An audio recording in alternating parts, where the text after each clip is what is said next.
শেষ করবেন। এই বাংলাদেশ ছাত্রলীগের সর্বস্তরের নেতাকর্মীদেরকে বলতে চাই, আশ্বস্ত করতে চাই যে দেখুন, অত্যাচার, অবিচার, নিপীড়ন, জুলুম, সর্বোচ্চ যা করা যায় পৃথিবীতে তার সবটুকুই ছাত্রলীগের উপর গত 6.5 মাস ধরে চালানো হয়েছে। কিন্তু এরপরও ছাত্রলীগের নেতাকর্মীদেরকে দাবিয়ে রাখা যায়নি।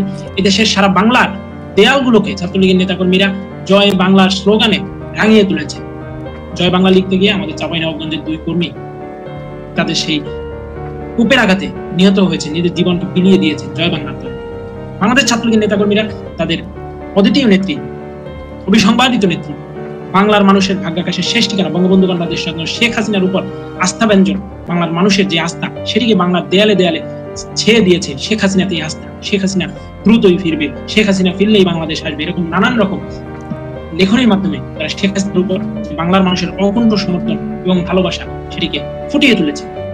পাশাপাশি বাংলাদেশ ছাত্রলীগ নেতাকর্মীরা এই সময় রাজপথেও তাদের সাধ্যমতো কর্মসূচি বাস্তবায়ন করার চেষ্টা করেছে এবং করছে এবং করবে। আমি শুধু এতটুকুই বলবো, আপনারা কেউ আশাহত হবেন না, সবাই ধৈর্য ধরুন, এই বিপদ নিশ্চয়ই কেটে যাবে, আধার কেটে আলো আসবে, অবশ্যই আমরা বিজয়ী হব এবং বিজয়ীর বেশি বঙ্গবন্ধু কন্যা দেশরত্ন শেখ হাসিনা বাংলার মাটিতে খুব দ্রুত প্রত্যার্পণ করবে এবং তার এই প্রত্যাবর্তনের মধ্য দিয়ে বাংলাদেশে পুনরায় গণতন্ত্রের ধারা সূচিত হবে এবং শেখ হাসিনাই আগামীর বাংলাদেশ গড়ার 2041-এর উন্নত বাংলাদেশ গড়ার নেতৃত্ব দেবে এবং সেই নেতৃত্বের ক্ষেত্রে বাংলাদেশ ছাত্রলীগ তার প্রধান সারথি হয়ে থাকবে। আপনারা বিশ্বাস রাখুন, আস্থা রাখুন বঙ্গবন্ধু কন্যা দেশরত্ন শেখ হাসিনার প্রতি এবং সেটা মুজিবের করতে পারেনি, এই ব্যর্থতার দায় আমরা স্বীকার করি। এরকম 2-1টি কমিটি হয়তো বা এখনো আছে, যে অনেক সিনিয়ররা এখনো নেতৃত্বে আছে। এছাড়া আমাদের অধিকাংশ কমিটি সচল এবং চলমান। কিছু জট এবং জটিলতা করোনার 2 বছরে তৈরি হয়েছিল, সেটি কিন্তু আমরা আস্তে আস্তে আমাদের পূর্ব পর্যায়ে কমিটি জয় ভাই এবং লেখকদার যে কমিটি সেটি থেকেই তারাও চেষ্টা করেছিলেন ওঠার জন্য। করোনার সেই 2 বছরের যে স্থিতাবস্থা সেটিকে কাটিয়ে তারা ওঠার চেষ্টা করেছে। আমাদের সময়ও সেই চেষ্টা অব্যাহত ছিল, ধীরে ধীরে আমরা কাজ করছিলাম, কিন্তু এই পরবর্তী 6-7 মাসে তো আসলে অনেক ক্ষেত্রে কাজ করা যায়নি। এখন আমরা নতুনভাবে পরিকল্পনা নিয়েছি যে যেগুলো বেশি পুরনো ইউনিট রয়েছে সেগুলো কিভাবে নতুন করে নেতৃত্বের পরিবর্তন অথবা নেতৃত্বের রদবদলের মধ্য দিয়ে নতুন করে কিভাবে ধারা করানো যায় সেই লক্ষ্যে আমরা অবশ্যই কাজ করব। কারণ আমরা বিশ্বাস করি যে বঙ্গবন্ধু কন্যা যে নীতিতে অটল ছিলেন সবসময়, যে ছাত্রলীগ একটি নির্দিষ্ট বয়সের মধ্যে করতে হবে, ছাত্রলীগ নিয়মিত ছাত্রদেরকেই করতে হবে এবং ছাত্রলীগকে অবিবাহিত ছাত্রদের সংগঠন হতে হবে, এটি কিন্তু আসলে একটি যথার্থ যুগোপযোগী এবং যুগান্তকারী সিদ্ধান্ত ছিল বঙ্গবন্ধু কন্যা। এবং এই সিদ্ধান্তের সাথে সহমত পোষণ করে আমরা বলতে চাই এই ধারাই আসলে একটি ছাত্র সংগঠনে অব্যাহত থাকা উচিত। এবং এটি যদি না থাকে তাহলে কিন্তু সেই ছাত্র সংগঠন তার সক্রিয়তা এবং তার নিজস্বতা এবং স্টুডেন্টদের সাথে তাদের যে কানেক্টিভিটি কমিউনিকেশন সেটি কিন্তু ডিসকানেক্টেড হয়ে যায়।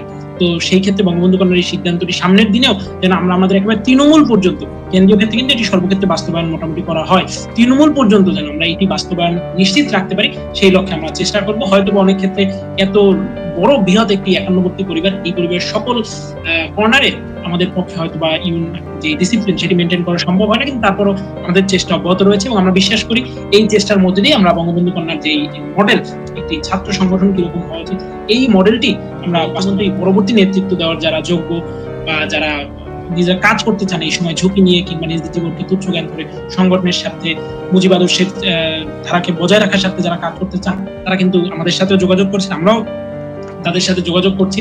আমাদের বিভিন্ন টিম এগুলো নিয়ে কিন্তু বিভিন্ন ক্যাম্পাসে শিক্ষা বান্ধব green campus, clean campus, safe campus এই ধরনের কর্মসূচিও পরিচালনা করছে। অর্থাৎ আমাদের চারপাশে আমাদের পরিবেশকে, আমাদের শিক্ষা প্রতিষ্ঠানগুলোকে পরিষ্কার পরিচ্ছন্ন রাখার যে মানসিকতা এটি শিক্ষার্থীদের মধ্যে বিল্ড আপ করার জন্য কিন্তু আমরা কাজ করেছি। কিন্তু বর্তমান সময় আমরা যেটি দেখছি সেটি অত্যন্তই দুঃখজনক যে ছাত্রলীগের লক্ষ লক্ষ নেতাকর্মীকে আজকে ক্লাস করতে দেওয়া হচ্ছে না, পরীক্ষা দিতে দেওয়া হচ্ছে না। আজকে হাজার হাজার নেতাকর্মীদের সার্টিফিকেট হয়তো বা কেউ 5 বছর আগে 6 বছর আগে পাশ করে বেরিয়ে গিয়েছে, তার সার্টিফিকেট বাতিল করে দেওয়া হচ্ছে। এই ধরনের দুঃখজনক নেকারজনক ঘটনা আজকে কিন্তু আমরা এই সমাজে, এই দেশে নজিরবিহীন ঘটনা, বিশ্বের ইতিহাসে নজিরবিহীন ঘটনা আমরা কিন্তু আজকে প্রত্যক্ষ দেখতে পাচ্ছি। আপনি যে মেডিকেল কলেজের কথা বললেন, আজকে আমরা খুব অবাক হই, আমরা খুবই লজ্জিত হই একটি দেশের কাঠামো এভাবে কিভাবে হতে পারে। আজকে বাংলাদেশ ছাত্রলীগ বঙ্গবন্ধু কন্যা এই এক্ষেত্রে বঙ্গবন্ধু কন্যাকে ধন্যবাদ না দিলেই নয়। তিনি যে একটি ইনিশিয়েটিভ ছিল যে দেশের প্রত্যেক জেলায় একটি করে মেডিকেল কলেজ হবে, পাবলিক মেডিকেল কলেজ, তিনি কিন্তু সেই লক্ষ্যে অনেকটাই এগিয়ে গিয়েছিলেন। সারা দেশ জুড়ে প্রায় 40টির অধিক পাবলিক মেডিকেল কলেজ কিন্তু তিনি তৈরি করে ফেলেছেন এবং প্রত্যেক জেলায় একটি করে মেডিকেল কলেজের তার যে চিন্তা ভাবনা সেটি কিন্তু বাস্তবায়নের পথে ছিল। হয়তো বা আগামী 2-3 বছরের মধ্যে এটি বাস্তবায়ন হয়ে যেত। তার সেই প্রেক্ষাপটে আমরা কিন্তু অধিকাংশ মেডিকেল কলেজে ছাত্রলীগের সাংগঠনিক কমিটি গঠন করেছিলাম এবং খুব দুঃখের বিষয় অধিকাংশ জায়গায় সেই ছাত্রলীগের ছেলে মেয়েগুলোকে আজকে ক্লাস করতে দেওয়া হচ্ছে না, আজকে পরীক্ষা দিতে দেওয়া হচ্ছে না। একজন মেডিকেল স্টুডেন্ট, সে তার সর্বোচ্চ মেধার স্বাক্ষর রেখে সেই মেডিকেল কলেজগুলোতে চান্স পেয়েছে, কিন্তু তাদেরকে কেন, কোন অধিকারে তাদেরকে বেসিক রাইট থেকে বঞ্চিত করা হচ্ছে? এই প্রশ্ন উত্তর আজকে কার কাছে চাইবে, কে দেবে এই প্রশ্ন উত্তর? আজকে আমার বুয়েটের স্টুডেন্টরা, বুয়েটে আমার অসংখ্য স্টুডেন্টকে ছাত্রলীগের সাথে সম্পৃক্ত থাকার মিথ্যা অভিযোগ তুলে তাদেরকে হয়রানি করার উদ্দেশ্যে, তাদেরকে হেয় প্রতিপন্ন করার উদ্দেশ্যে, তাদের শিক্ষা জীবনকে নষ্ট এবং বিনষ্ট করার উদ্দেশ্যে আজকে বুয়েটের মতো শিক্ষা প্রতিষ্ঠানগুলোতে ছাত্রলীগের নেতাকর্মীদেরকে তাদের basic human rights, right of education থেকে বঞ্চিত করা হচ্ছে। আজকে ঢাকা বিশ্ববিদ্যালয়ের মতো জায়গায় প্রায় হাজারের উপরে শিক্ষার্থীকে আজকে ক্লাস করতে দেওয়া হচ্ছে না, পরীক্ষা অংশ নিতে দেওয়া হচ্ছে। ক্লাস করতে গেলে কিংবা পরীক্ষা অংশ নিতে গেলে তাদের উপরে অমানবিক নির্যাতন করা হচ্ছে, তাদেরকে মেরে বিনা মামলায় সোনাহেল ডেকে পুলিশে তুলে দেওয়া হচ্ছে। এই ধরনের ঘটনাগুলোকে অবশ্যই বন্ধ করতে হবে, কারণ এই ধরনের ঘটনা যদি বন্ধ না হয় এর পরিণাম খুবই ভয়াবহ হবে, খুবই খারাপ হবে। সেই দায়ভার বছর এটিকে নির্ধারণ করেছেন বা প্রয়োজনে সেটিকে বাড়িয়ে অনূর্ধ্ব 29 পর্যন্ত করেছেন সারা দেশের ছাত্রলীগ নেতাকর্মী, কাউন্সিলর, ডেলিগেটদের মতামত পর্যন্ত করতে চান সর্বোচ্চ।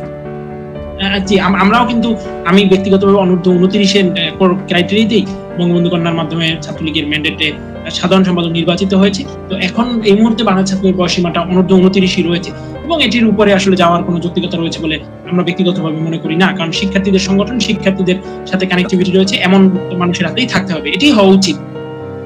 ধন্যবাদ। আর অসংখ্য ধন্যবাদ।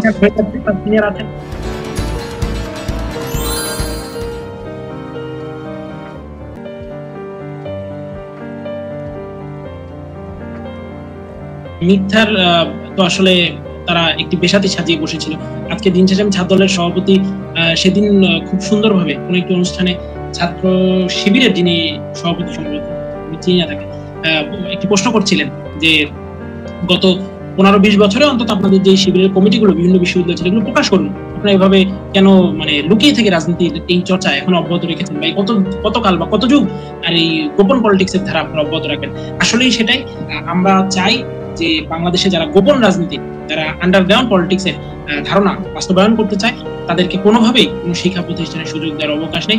এবং এই যে দীর্ঘদিন ধরে ছাত্রলীগের মধ্যে সুকৌশলে সাবোটেজ করে ছাত্রলীগের ছোট ছোট ভুলগুলোকেও বা ছোট ছোট অনেক বিষয়কে কিভাবে মানুষের কাছে নেগেটিভ ভাবে উপস্থাপন করা হয়েছে, এই বিষয়গুলোকে আমরা বৃহৎ আকারে তুলে ধরার চেষ্টা করছি এবং এই অনুযায়ী প্রচার করার জন্য ছাত্রলীগের সকল স্তরের নেতা কর্মীদেরকে আমি আবারও এই বিষয়গুলো, এই সত্যগুলো, এই মানুষের না জানা কথাগুলো, না জানা বিষয়গুলোকে মানুষের সামনে তুলে ধরার জন্য আমি আপনার এই অনুষ্ঠানের মাধ্যমে আবারও ছাত্রলীগের কোটি কোটি নেতা কর্মীদেরকে অনুরোধ জানাচ্ছি এবং আহ্বান জানাচ্ছি।